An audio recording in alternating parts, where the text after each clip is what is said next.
saya akan melakukan penyuluhan tentang DBD atau demam berdarah dengan tujuan agar masyarakat bisa mengetahui apa itu DBD, bagaimana cara pencegahannya.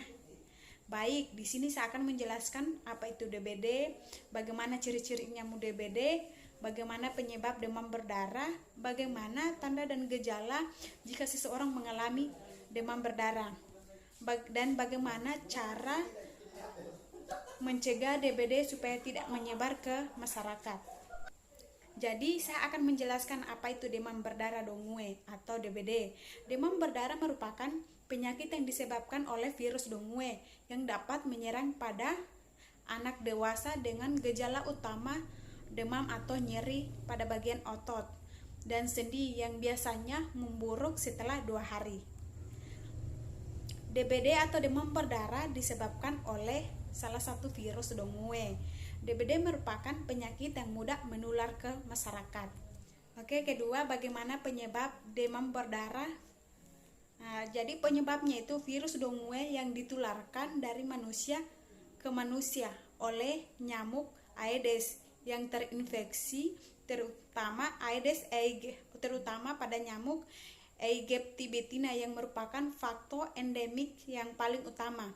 Penularan DBD umumnya melalui gigitan nyamuk Aedes aegypti.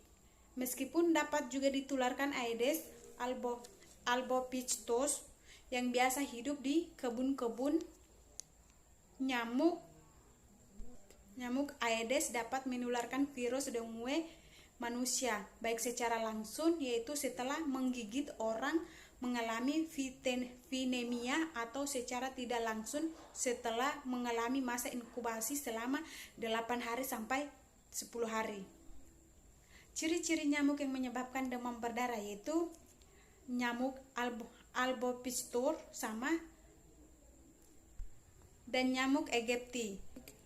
Nyamuk albopictus yaitu nyamuk ini memiliki ukuran tubuh yang lebih besar daripada nyamuk Aedes aegypti. Tubuhnya berwarna hitam dengan belang putih di tubuh atau di bagian kaki atau tungkai. Hidup dan bertelur pada pekarangan rumah atau kebun seperti pada lubang pohon atau pada tempurung kelapa.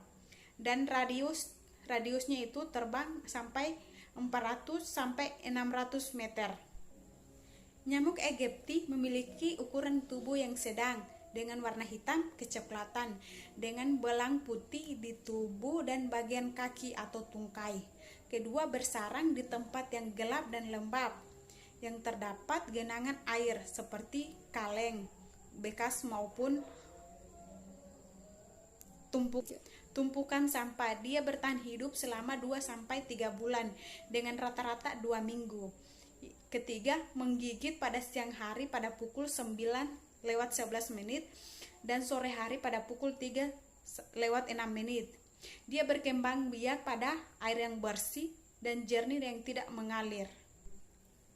Tanda dan gejala demam berdarah dengue atau DBD yaitu demam tinggi yang berlangsung selama 2-7 hari tanpa penyebab jelas. Kedua, tampak lemah dan lesu. Ketiga, nadi cepat dan lemah. Keempat, trombositnya kurang lebih 1000 sel atau mil. Nyeri ulu hati, gelisah, mual muntah, terdapat bintik-bintik merah, peradangan gusi, hematemesis, melena, BAB berwarna hitam atau kebauan. Fase-fase dalam demam berdarah ada 3 yaitu fase demam, fase kritis, dan fase penyembuhan.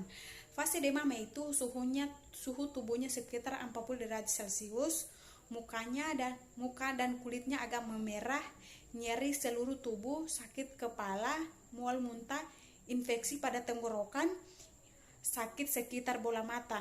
Yang kedua, fase kritis. Fase kritis yaitu fase pencegahan karena pasien merasa sembuh dan suhunya menurun sampai 37 derajat Celcius. Resiko kebocoran pembuluh darah, indikasinya muntah terus menerus, mimisan, pembesaran pada organ hati, dan nyeri perut. Dan ketiga, fase penyembuhan. Fase penyembuhan itu terdapat demamnya kembali, trombositnya naik, nafsu makannya meningkat, penurunan gejala nyeri perut dan diuretik membaik, sel darah putih dan trombositnya mulai normal. Cara pencegahan demam berdarah itu bisa melalui 3 fase, itu lingkungan, biologi, dan kimiawi. Lingkungan itu pemberantasan sarang nyamuk atau PSN.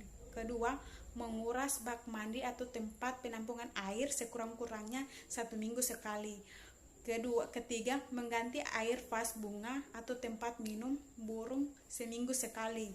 Keempat, menutup dengan rapat tempat penampungan air. Kelima, mengubur kaleng-kaleng bekas dan ban bekas di sekitar rumah. Fase biologinya itu pengendalian ini dengan menggunakan ikan pemakan jentik. Sedangkan fase kimiawi pemasangan fogging dengan menggunakan malation dan fention. Kedua, member bubuk atau abate pada tempat yang penampungan air. Pencegahan yang paling terkenal itu ada 3 fase, 3 phase, yaitu penutup, penguras, pengubur. Penutup itu penampungan air, sedangkan penguras itu menguras bak mandi dan tempat penampungan air. Dan ketiga, mengubur itu membuang barang-barang bekas dapat penampungan air.